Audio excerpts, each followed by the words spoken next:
Hey guys, here's my 6 fantastic #1 date nights at home that you can do. Not only will you be practicing stay at home challenge, but you'll be practicing self-distancing so that we can help keep everyone safe during this time.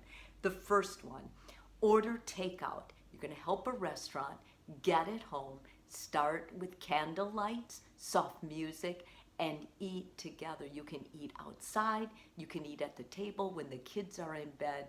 This is a fantastic way to unwind and reconnect with each other. Secondly, read each other erotic stories from a book.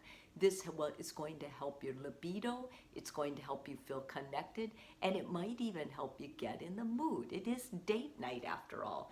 Thirdly, work on a project or put together something together.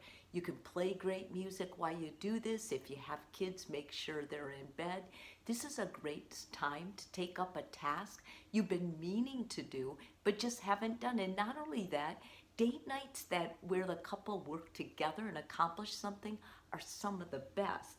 Next, watch a movie outside on your patio or, your backyard. Who takes movies outside? We all are so used to sitting on the sofa. Why not just spread a blanket out and watch it outside? It's going to add a new dimension to an ordinary, what may have been a boring date is going to come alive. Next, make a backyard fire. You can make s'mores, you can have hot wine, you can really have a fantastic time. Don't take any more lights out there than you need to. That way you can even create being alone in the woods or wherever you are, even in the middle of the city. It's really important that you keep getting outside as much as possible too, because the sounds of nature, even at night, calm us down. Take a bubble bath together. There's nothing more sensual or sexy than a bubble bath.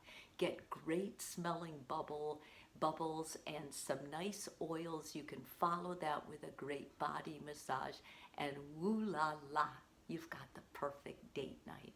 Try one of these in the next week and then continue taking one each week. Hopefully by the end of 6 weeks, we will be seeing the end of the tunnel of whatever we're in right now.